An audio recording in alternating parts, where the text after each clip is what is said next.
ભગવાન વિષ્ણુના દ્વારપાળ છે, જેનું નામ છે જય અને વિજય.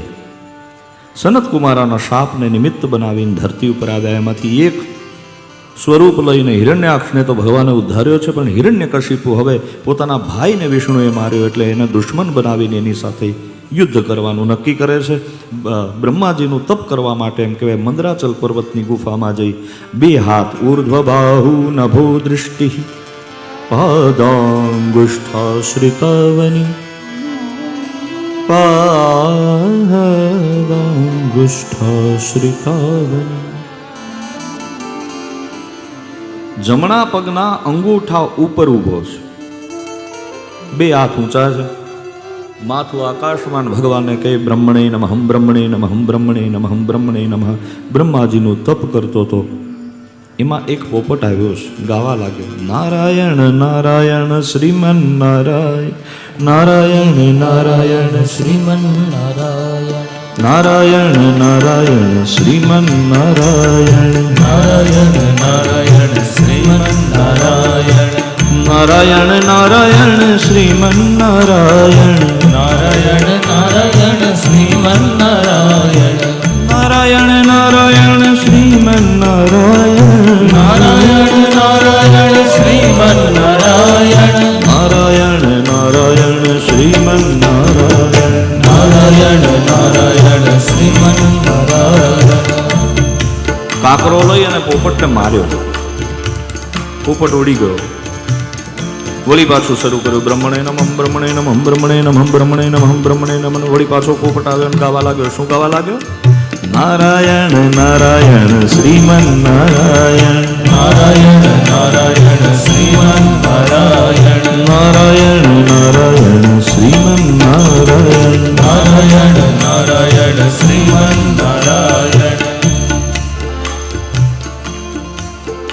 तो भगवान की दिव्य कृपा से उसके मन में बार बार नारायण नाम जाने लगा. એને એમ લાગ્યું કે આજે સુકન સારા નથી થયા. પાછો આવ્યો. પાછો આવીને કયા ધૂને બધી વાત કરી કે આવું આવું થયું. હવે તો ઉઠતા બેસતા જમતા ખાતા પીતા બધું પૂછે કે હે પોપટ શું બોલતો હતો? વારંવાર નારાયણનું નામ લેવડાવે છે. એ બાને આનું કલ્યાણ થવા લાગ્યું. વળી પાછો મંદરાચલ પર્વતની ગુફામાં જઈ અને ઉર્ધ્વ બાહુ નભો દૃષ્ટિ તપ કર્યું. બ્રહ્માજી પ્રસન્ન થયા. બ્રહ્માજીએ વરદાન આપ્યું તું દિવસે ન મર, રાત્રે ન મર, ઘરમાં નહીં, ઘરની બહાર નહીં, કોઈ અસ્ત્રથી નહીં, કોઈ શસ્ત્રથી નહીં, કોઈ દેવથી નહીં, કોઈ દાનવથી નહીં, કોઈ માનવથી નહીં, તું અભય છે.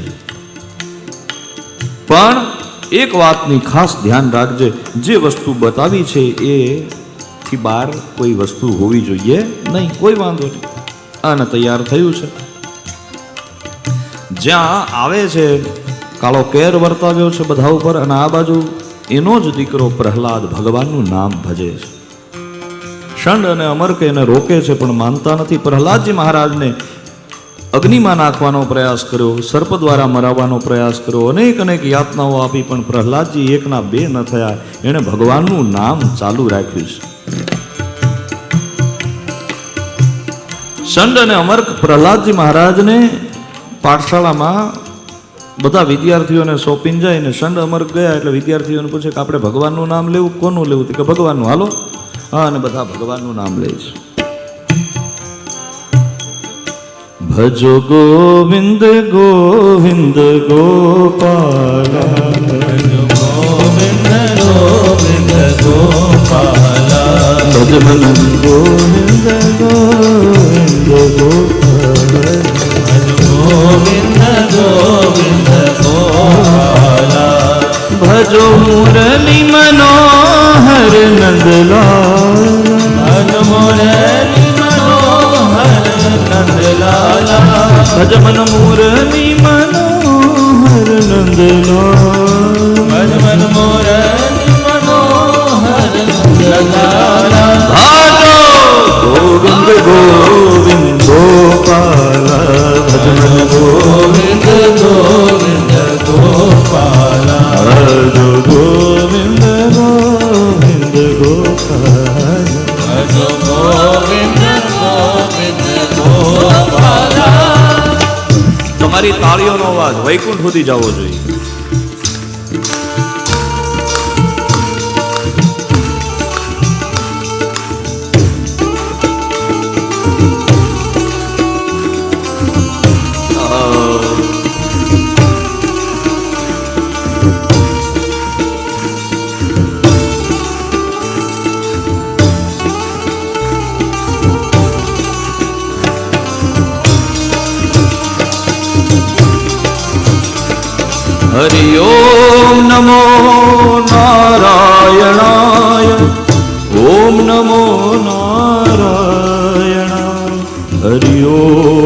નમો નારાયણાય. હરિ ઓમ નમો નારાયણાય. ઓમ નમો નારાયણાય. હરિ ઓમ નમો નારાયણાય.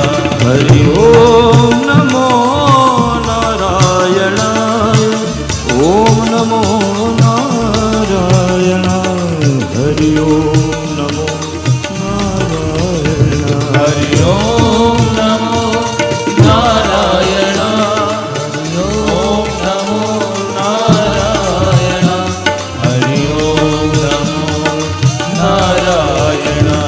હરિ ઓમ નમો નારાયણાય. હરિ ઓમ નમો નારાયણાય. હરિ ઓમ નમો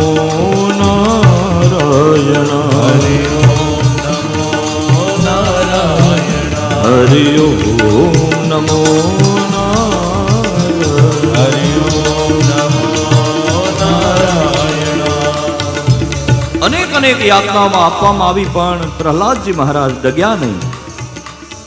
અંતે નક્કી કરવામાં આવ્યું કે હે પ્રહલાદ, તને તારા નારાયણમાં એટલો ભરોસો છે? કે હા છે. ક્યાં છે તારો નારાયણ? જલે વિષ્ણુ સ્થલે વિષ્ણુ, જલમાં પણ મારો નારાયણ છે, થલમાં પણ મારો નારાયણ છે. મારો નારાયણ હે પિતાજી ક્યાં નથી?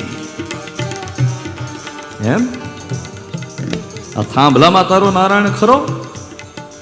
એક લોહનો થાંભલો તૈયાર કરવામાં આવ્યો છે.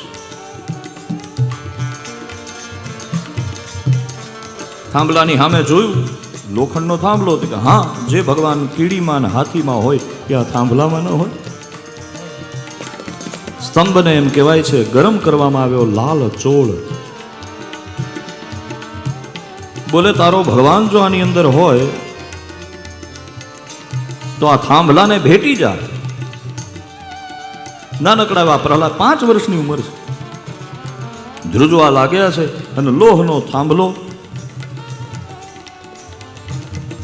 લાલ ચોળ મનમાં મૂંઝાય છે. જો આ થાંભલાને હું ભેટ્યો અને ભગવાને મારી રક્ષા ન કરી, મને મારી ચિંતા નથી, હું બળીને ભસ્મ થાવ એનો વાંધો નથી, પણ કોક કાલ ઉઠીને જો રક્ષા કરવામાં કંઈ થોડી ચૂક પડી ને તો લોકો હરિનું નામ લેશે.